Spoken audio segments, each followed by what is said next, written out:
You never told me you are this tight, Korean mafia boss said to his black virgin wife as he gasps for breath. The first thing Tae-Hyung Adelik noticed about Seoul was how cold it felt, not the weather but the air itself. It was sharp, disciplined, and unwelcoming, like the city had already decided she did not belong. From the tinted window of the black luxury sedan, she watched the city blur past in streaks of neon and glass. Towering skyscrapers stood like silent judges. Every intersection felt choreographed. Every passerby moved with purpose. This was nothing like Lagos. In Lagos, life sang, loud markets, laughter spilling into the streets, the scent of roasted corn and sea breeze blending in the air. Here even the wind seemed restrained. Tae-Hyung adjusted the sleeve of her cream-colored dress, her fingers trembling despite her effort to remain composed. She was not here as a visitor. She was here as a bride. A contract bride. The car slowed before a massive iron gate. Armed guards stepped forward, their faces expressionless as they scanned the vehicle. The gates opened with mechanical precision, revealing a mansion that looked less like a home and more like a fortress. Stone walls. Security cameras. Men in black suits stationed like statues. Her stomach tightened. The driver stepped out and opened her door.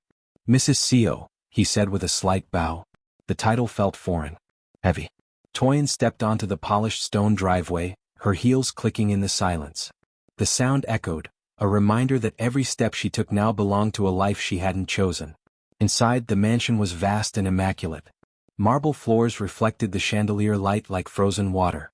The air smelled faintly of cedar and something metallic she couldn't name. No laughter. No warmth. No sign of life beyond duty. Then she saw him. Siojun stood at the far end of the grand hall, flanked by two bodyguards who looked carved from stone. He didn't move toward her. He didn't smile. He simply watched. He was taller than she expected. Broad-shouldered. Impeccably dressed in a dark suit that seemed tailored to his authority.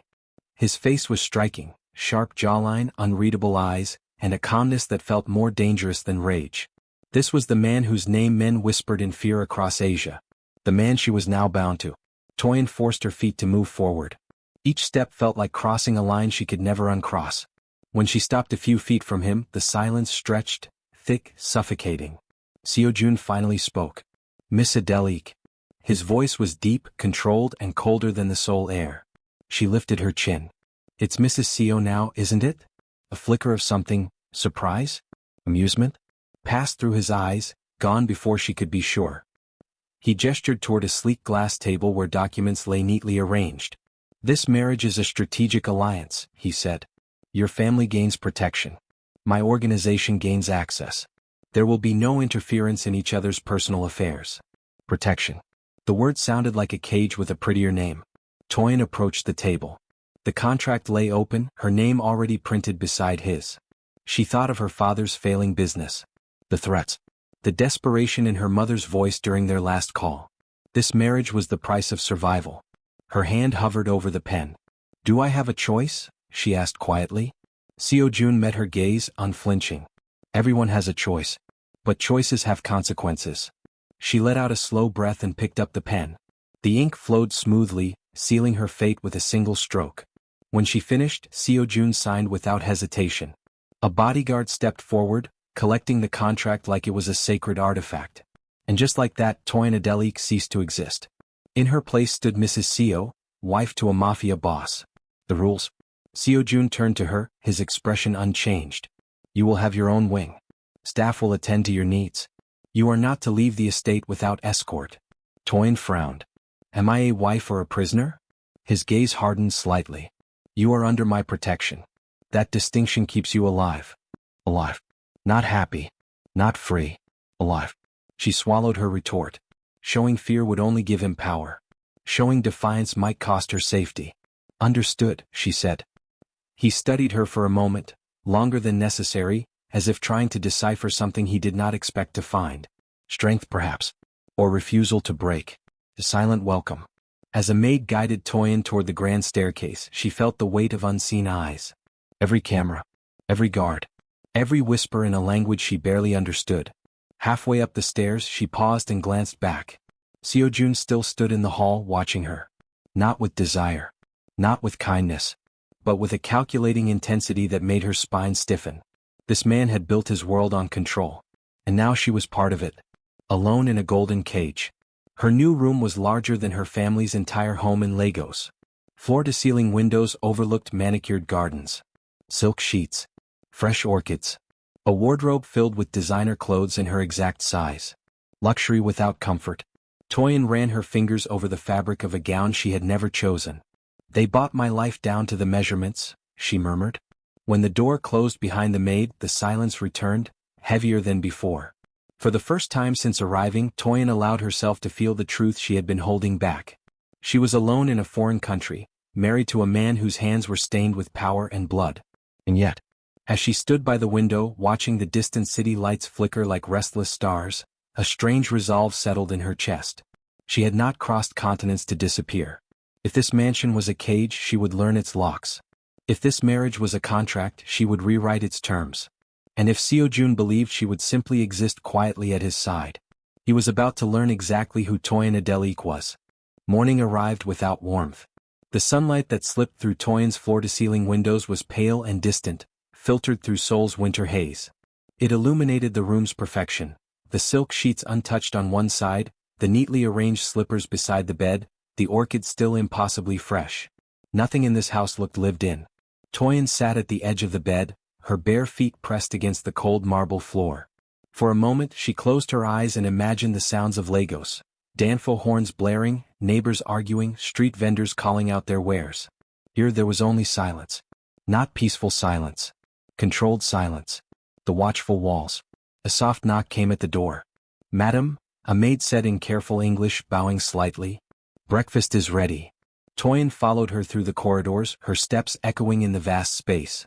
The mansion seemed endless, hallways branching into more hallways, doors closed like secrets, security cameras perched in corners like unblinking eyes. She tested one door as they passed. Locked. Another. Locked. The maid pretended not to notice.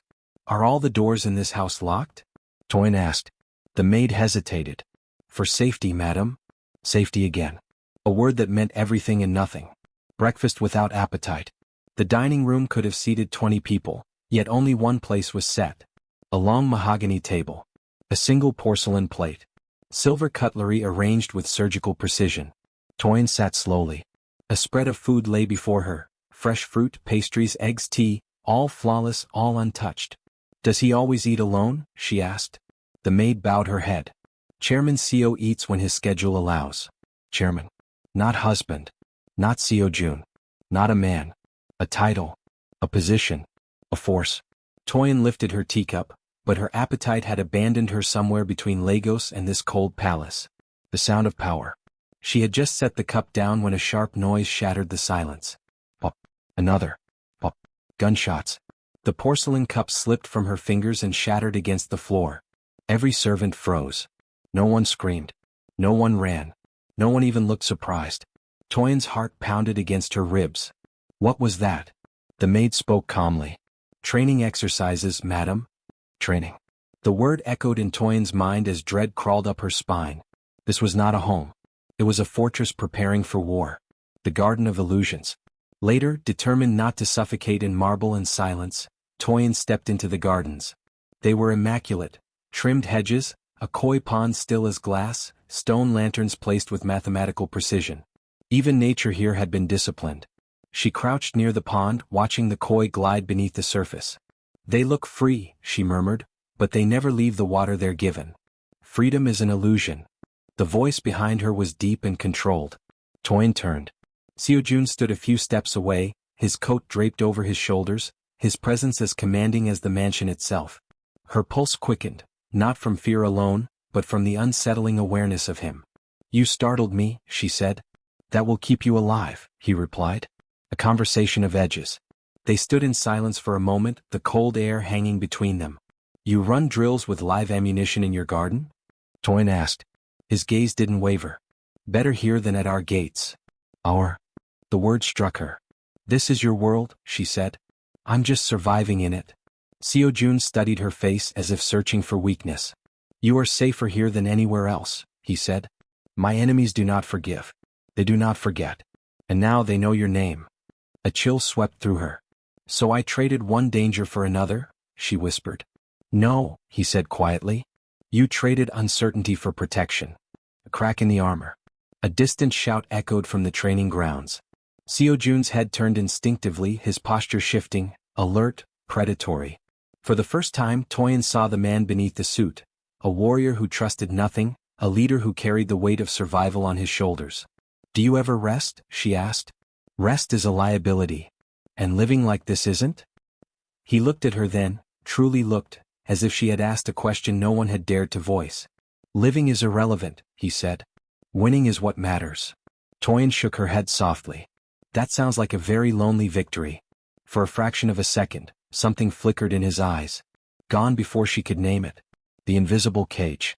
That evening, as Tae-Hyung returned to her room, she noticed something new. A guard posted outside her door. He bowed. "For your protection, madam." She forced a polite smile and entered her room. The door closed with a soft click. Then another sound. A lock sliding into place, from the outside. Tae-Hyung stood frozen. Her chest tightened, the reality settling like iron around her ribs. Protection. Safety. Survival. All different names for the same thing. Control. She walked to the window and pressed her palm against the glass, staring at the distant city lights she could not reach. Somewhere in the mansion, footsteps echoed. Doors opened and closed. Voices murmured in Korean. A world moving around her. A life she was not part of. But as she stood there, breathing slowly, something hardened inside her. She was not fragile porcelain. She was steel wrapped in silk. And if this house was full of shadows, she would learn how to see in the dark. Night in the mansion did not fall, it descended. By the time darkness settled over the estate, the halls had grown quieter, the shadows longer, and the air heavier, as if the house itself were holding its breath. Tae-Hyung sat near her window, a book open in her lap, unread. Her eyes drifted instead to the security lights sweeping across the gardens below in slow, mechanical arcs. Guards patrolled in precise routes, their movements synchronized like a silent choreography. She was beginning to understand. Nothing here was accidental. Not the silence. Not the locks. Not the fear that lived beneath every polished surface. A warning in the air. A sudden vibration rippled through the glass beneath her fingertips. Headlights. 3 black SUVs sped through the front gates, tires crunching against gravel. Men poured out before the vehicles fully stopped, their movements sharp, urgent. Not the calm precision she had grown used to. This was different. This was alarm. Her door burst open without warning. The guard stationed outside stepped in, his voice tight. "Madam, please remain inside." "Why?" Tae-Hyung demanded, rising to her feet. He hesitated, just long enough to confirm her worst fear. Potential threat. The door shut again. Locked. Tae-Hyung's pulse roared in her ears. The sound of violence. At first it was distant. A shout. Running footsteps. A crash, glass shattering somewhere below. Then, gunfire. Not controlled training shots. Chaos. Tae-Hyung stumbled back from the window, her breath coming fast. The sounds echoed through the mansion's bones, sharp bursts followed by shouting in Korean she couldn't understand. Her mind raced. This is his world. This is what you married into. Another gunshot rang closer this time, followed by a cry cut short. Her stomach twisted. The door that wouldn't stay closed. The handle of her door rattled violently. Tae-Hyung froze. The guard outside shouted something. A scuffle. A heavy thud. Then silence. Her heart slammed against her ribs. Slowly, too slowly, the door creaked open. A man she had never seen before staggered into the room. Blood stained his sleeve. His eyes were wild, desperate. He spoke rapidly in Korean, his gaze locking onto her like he had found something valuable. Something to use. Tae-Hyung backed away, her legs trembling but her mind sharp. "I don't understand you," she said, her voice unsteady but firm. He took a step forward. Another. She reached blindly behind her, her hand closing around the nearest object. A heavy crystal vase. The man lunged. The mafia boss arrives. Before he could reach her, the sound of a gunshot exploded in the room. The intruder dropped. Tae-Hyung gasped, the vase slipping from her grasp and shattering at her feet. Siojun stood in the doorway, gun still raised, his expression carved from stone. 2 of his men rushed past him, securing the body with efficient brutality. The room smelled of gunpowder and iron. For a moment Tae-Hyung couldn't move. Couldn't breathe. Siojun lowered the gun slowly, his gaze sweeping over her, checking for injuries with clinical precision. "You were supposed to stay secured," he said to the men behind him, his voice deadly quiet. "They breached the east corridor, Chairman." We are containing the situation. Contain it faster, he replied. They disappeared, dragging the body away as if it weighed nothing. The first crack. Silence returned, but it was no longer the controlled silence of before. It was the aftermath of violence. Siojun stepped into the room.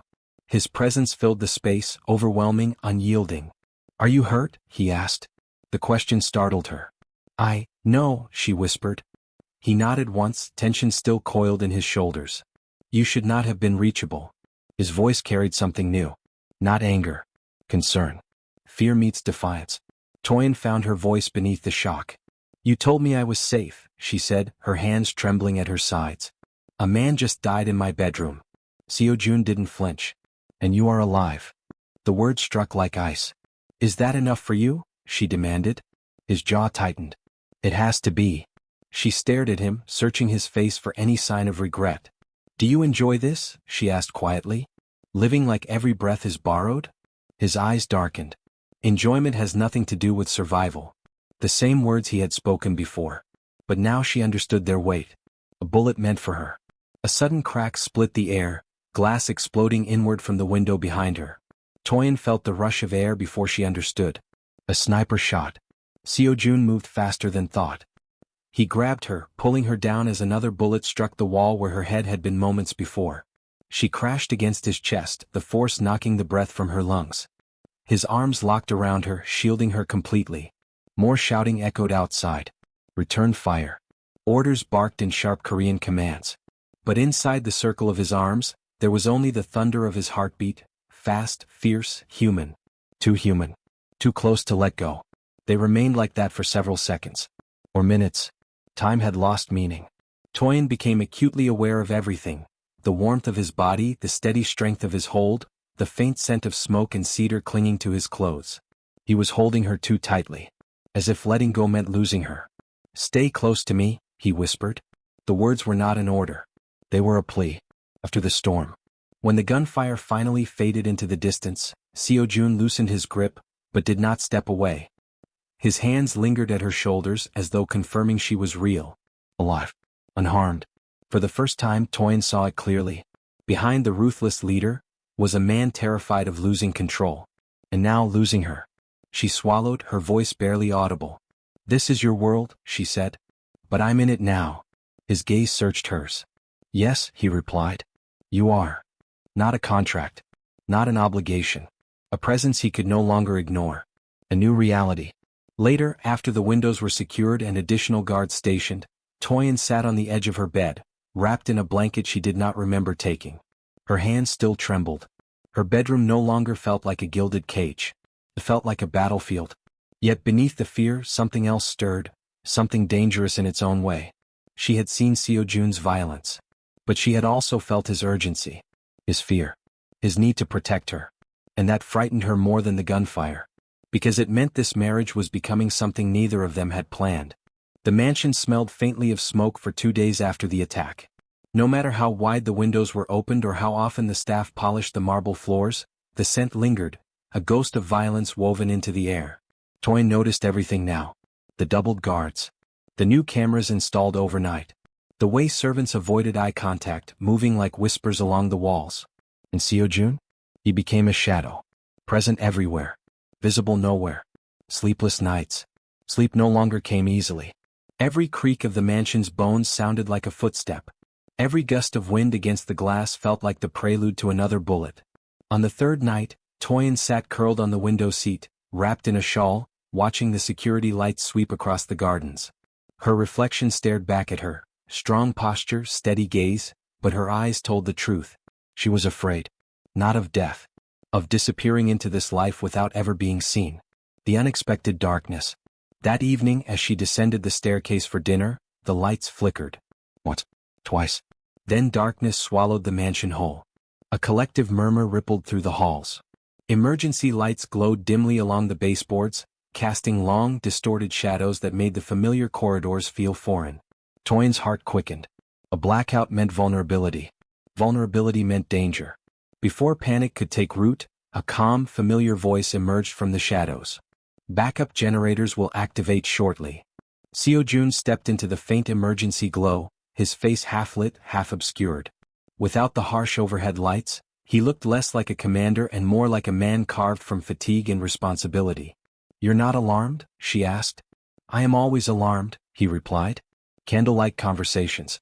The generators took longer than expected. Staff placed candles in the dining room, their flames trembling with each subtle draft. For the first time since her arrival, Tae-Hyung and Siojun sat across from each other at the same table. Not as contract partners. Not as strategist and asset. Just two people illuminated by fragile light. The silence between them was different tonight, softer, uncertain. "You can sit," he said, noticing her hesitation. "I wasn't sure if this was another rule," she replied. A faint curve touched his lips, gone almost immediately. "You are allowed to eat." She sat. For several minutes, the only sounds were the quiet clink of cutlery and the soft hiss of candle flames. Then, unexpectedly, "You were brave," he said. Tae-Hyung looked up. "I was terrified. Bravery is acting despite fear." She studied him. "Is that how you live?" His gaze dropped briefly to the table. "It is the only way I know." Walls begin to fracture. The candlelight softened his features, revealing shadows beneath his eyes she had never noticed. "You don't have to be stone all the time," she said gently. His hand stilled. "And you don't have to pretend you're not afraid," he replied. The words landed between them, heavy with truth. Tae-Hyung exhaled slowly. "I am afraid." The admission felt like stepping off a ledge. He didn't look surprised. "I know," he said quietly. A shared vulnerability. A gust of wind rattled the windows. The candles flickered wildly, and instinctively Tae-Hyung's hand tightened around the edge of the table. Siojun noticed. "I have reinforced the perimeter," he said. "It will not happen again." "You can't promise that," she replied. "No," he admitted. "But I can promise that I will stand between you and anything that tries." The simplicity of the statement stole her breath. "Why?" she asked. He hesitated, the first true hesitation she had ever seen from him. "Because," he stopped, searching for a word he did not use. "Because you are under my protection." It was not the answer she wanted. But it was the only one he could give. The moment that changed everything. The wind howled suddenly, forcing a window latch loose. The sharp bang made Tae-Hyung flinch. Before she realized what she was doing, she reached across the table and grabbed Siojun's hand. The contact shocked them both. His skin was warm, solid, real. For a moment, neither of them moved. Tae-Hyung started to pull away, embarrassed. "I'm sorry, I..." His fingers closed around hers. Not tightly, not possessively, but deliberately. "You don't have to apologize for fear," he said. Her pulse quickened. "You don't have to hide yours either," she replied. Their eyes met, not as strangers bound by contract, but as two people standing at the edge of something neither understood. The man behind the myth. The generators finally roared to life. Lights flooded the dining room, harsh and revealing. Siojun released her hand immediately, the moment slipping away like breath in winter air. But something had changed. The distance between them, once vast and unbreakable, now held a fracture. A crack in the ice. A confession in the hallway. As they left the dining room, Tae-Hyung spoke before she could lose her courage. "You said living doesn't matter. Only winning," she said. "What happens when you win?" He stopped. For several seconds he did not turn around. Finally he answered, "I have never considered that I might." The honesty in his voice startled her more than any gunshot. For the first time Tae-Hyung saw the truth clearly. Siojun wasn't fighting to live. He was fighting because he did not know how to stop. Alone but not the same. That night as Tae-Hyung lay in bed, the mansion felt different. Still guarded. Still dangerous. Still a world built on shadows. But somewhere within its cold walls, a small warmth had sparked. She had seen his humanity. He had seen her fear. And neither of them had turned away. As sleep finally claimed her, one thought lingered.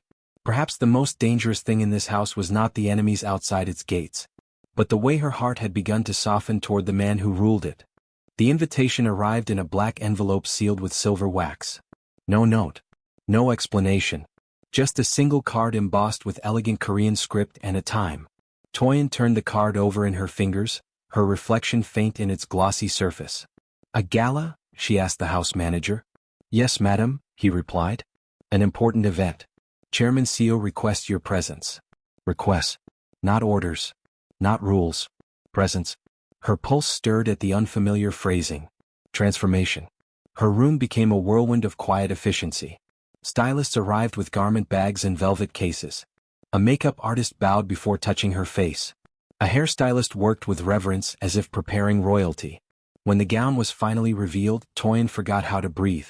It was deep emerald silk, flowing like liquid, with a fitted bodice that embraced her figure and a subtle slit that whispered elegance rather than display. The color glowed against her dark skin, rich and radiant. "You look magnificent," the stylist murmured. Tae-Hyung met her own gaze in the mirror. For the first time since arriving in Seoul, she did not see a contract bride. She saw Tae-Hyung idyllic. Oh, powerful. Unapologetically present. His reaction. The grand staircase curved like a question mark into the foyer below. Siojun stood at its base, dressed in a black tuxedo so precise it seemed engineered rather than tailored. He checked his watch once, then looked up. And stilled. Tae-Hyung descended slowly, each step measured, her hand gliding along the polished railing. The air shifted. The guards looked away. The staff lowered their eyes. But Siojun did not move. Did not blink. His gaze followed her as if recalibrating everything he thought he knew. When she reached the final step, they stood inches apart. "You are staring," she said softly. "You are different," he replied.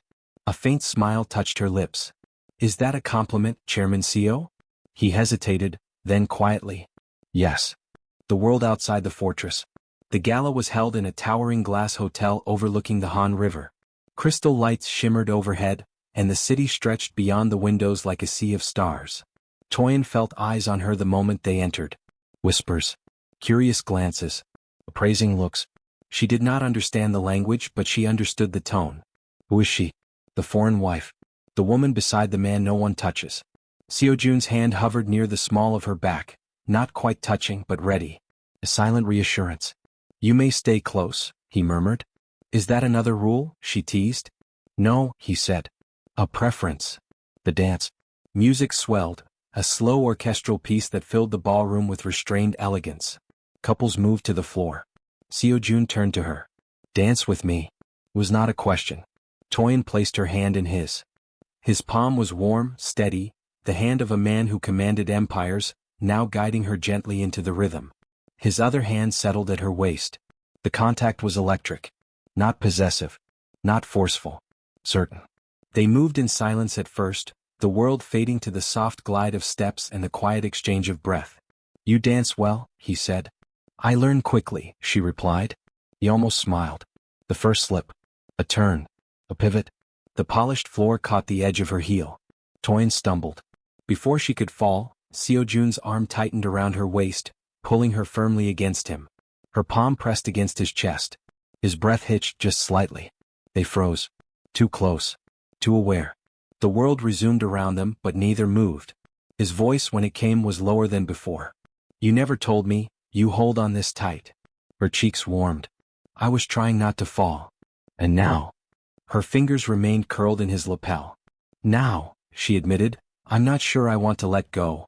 The confession hung between them, fragile and dangerous. A shift in power. Across the ballroom, a group of men watched them with poorly disguised interest. Siojun noticed. His posture changed, subtle but unmistakable. His hand at her waist became firmer, drawing her closer, a silent declaration. What? The realization startled Tae-Hyung, not because of his claim but because part of her felt safe within it. "You're tense," she whispered. "They are assessing you," he replied. "Let them," she said. "They will find I am not easily measured." His gaze flickered to her, something like admiration surfacing. "Yes," he said. "I believe that." The moment everyone saw. As the music ended, he did not release her immediately. The room noticed. The feared mafia boss, a man known for distance, lingered. For her. Whispers spread like wildfire. Tae-Hyung felt it, the shift in perception. She was no longer the foreign accessory. She was the woman who had reached the man no one could touch. The ride home. The car ride back was quiet, the city lights sliding across the tinted windows. Tae-Hyung watched their reflections side by side. "You didn't have to stay so close," she said. "I did," he replied. "Because of appearances?" He turned to her. "No," he said. "Because I wanted to." Her breath caught. A dangerous awareness. At the mansion entrance, he offered his hand to help her out of the car. She took it. Neither let go immediately. The night air was cold, but the space between them felt warm, charged with something unspoken. "Good night, Tae-Hyung," he said. It was the first time he had spoken her name without formality. "Good night, Siojun." His name felt unfamiliar and intimate on her lips. He watched her ascend the staircase just as he had on her first night, but this time, his gaze held no calculation. Only a quiet, undeniable pull. Alone with the truth. Inside her room, Tae-Hyung leaned against the closed door, her heart racing. She touched her waist where his hand had rested. The warmth lingered. This marriage had begun as strategy. It had become survival. Now, it was transforming into something far more dangerous. Desire. Trust. Attachment. And in Siojun's world, those were the most dangerous weapons of all. The night the mansion burned began with an uneasy calm. No alarms. No gunfire. No whispers over hidden radios. Just silence, too complete, too deliberate. Tae-Hyung had learned to fear this kind of quiet. A feeling she couldn't name. She stood by her window watching the security lights sweep across the estate grounds. The rhythm was familiar now, predictable. Until it wasn't. One light blinked out. Then another. Her chest tightened. Moments later the backup lights snapped on, but the pattern had changed. Guards moved faster, their formations tightening. Something was wrong. The door to her room opened abruptly. Siojun stepped inside. Not composed. Not distant. Alert. "Put on your shoes," he said. "We may need to move quickly." Her pulse spiked. "What's happening?" "An intrusion attempt," he replied. "Stay close to me." The words echoed their first night of violence, but this time she moved without hesitation. The first explosion. The blast came from the east wing. The floor trembled. Glass shattered somewhere below. The faint scent of smoke seeped into the air vents, curling into her lungs. "Was that?" "Yes," Siojun said, already guiding her toward the door. "They are forcing entry."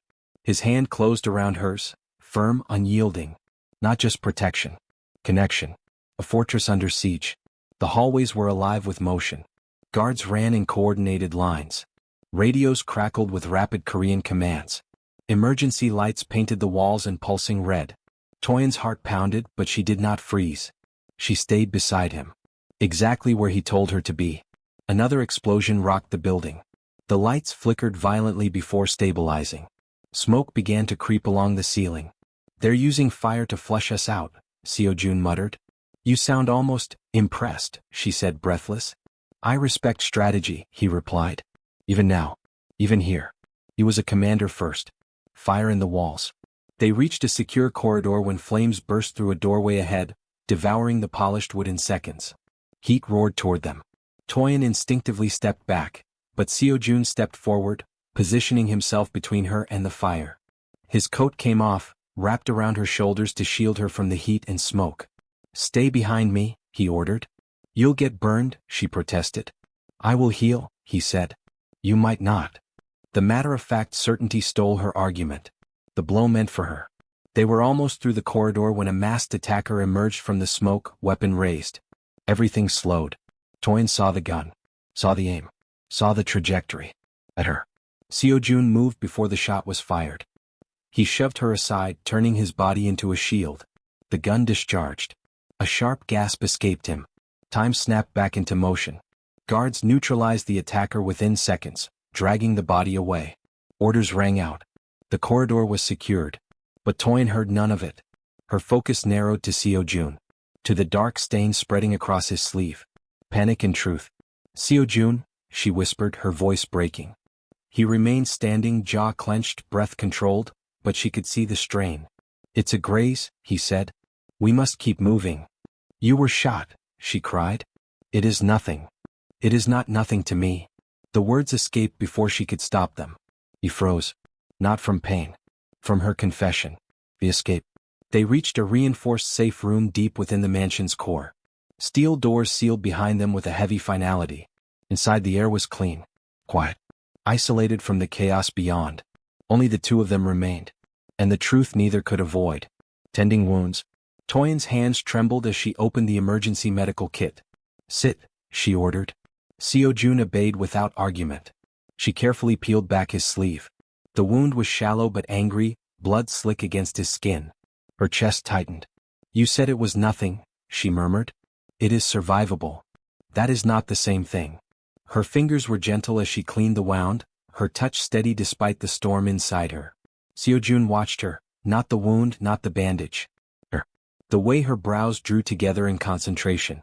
The way her lips pressed into a thin line to hold back fear. "You are crying," he said quietly. She blinked, surprised to feel tears sliding down her cheeks. "I told myself I wouldn't," she whispered. "Not in this house. Not in this life." "Why?" "Because weakness gets you swallowed." He held her gaze. "You are not weak." The confession. Her hand stilled against his arm. "Why did you do it?" she asked. "Why step in front of the bullet?" He did not answer immediately.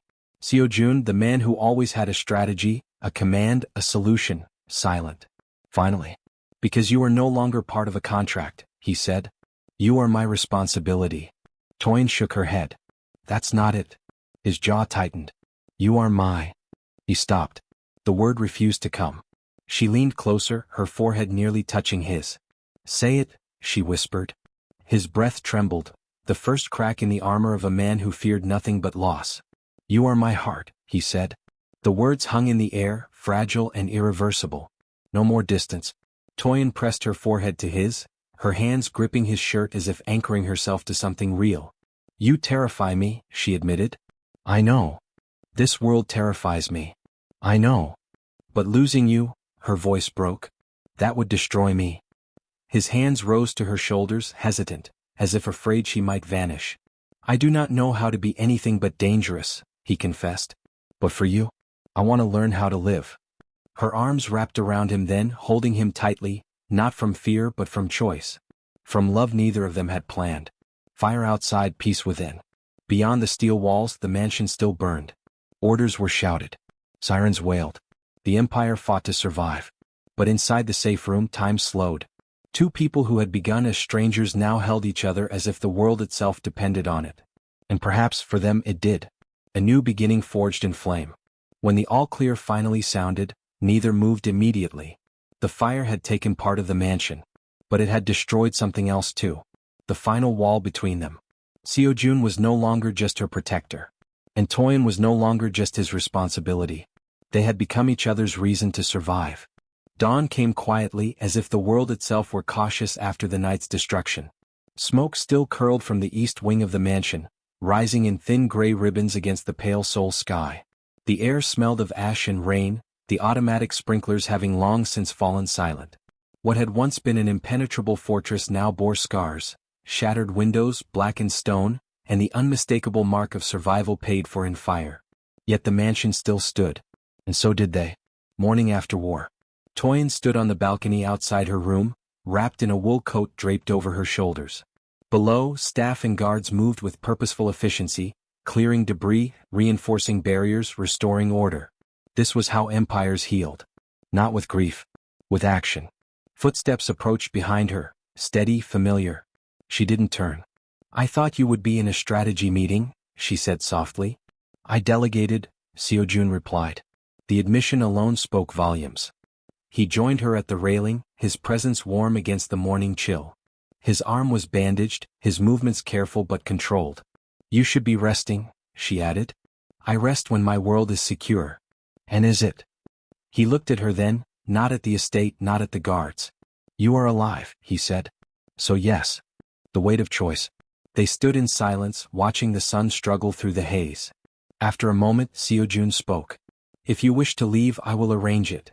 The words were calm, controlled. But she heard what lay beneath them. "I will let you go even if it breaks me." Tae-Hyung turned slowly to face him. "Leave?" she repeated. "You did not choose this life," he said. "You were brought into it through obligation and necessity. Last night proved the danger will not end." His jaw tightened. "I will not cage you here." The irony was not lost on her. Her answer. Tae-Hyung stepped closer, searching his face. The man who had once been an untouchable force, now standing before her with quiet vulnerability. "I crossed oceans to be here," she said. "Not for the contract. Not for protection." His brow furrowed. "Then why?" She reached for his hand. This time he did not hesitate to hold hers. "For you," she said. The words settled into him like something long denied. "You deserve a choice," he insisted, though his grip tightened. "I am choosing," she replied. "I am choosing you." A different kind of strength. Emotion flickered across Siojun's face, Not the explosive rage of battle but something far more unfamiliar. Relief, fear, hope. You do not understand what it means to stand beside me, he said. My enemies will become yours. Tae-Hyung's chin lifted. Then they will learn my name. A slow breath left him, almost a laugh. You are unlike anyone I have ever known. And you, she said, are not as unbreakable as you pretend. He glanced at his bandaged arm. I am difficult to destroy. She squeezed his hand. Good. Because I am not done with you. Rebuilding more than walls. Days passed. The mansion repaired its wounds piece by piece. New glass replaced shattered panes. Burned corridors were restored with stronger materials. Security doubled, then tripled. But the most profound reconstruction happened in quieter ways. Shared breakfast, unscripted conversations, moments of stillness without fear. Siojun began returning to the dining table, not out of duty but because she was there. Tae-Hyung learned the rhythms of his world, not as a prisoner but as a partner. The staff noticed. The guards noticed. The underworld noticed. The mafia boss who had ruled through fear alone now had something new. Someone to live for. The world takes note. At the first public appearance after the attack, whispers followed them like wine through tall grass. Not about the fire. Not about the rivals. About them. Siojun did not walk ahead of her. He did not leave her behind. He walked beside her. And when cameras flashed, he did not release her hand. Power had found its equal. A promise without words. That night, back at the mansion, they stood in the garden where koi fish glided beneath the water's surface. The same pond where she had once compared herself to a creature trapped in a controlled world.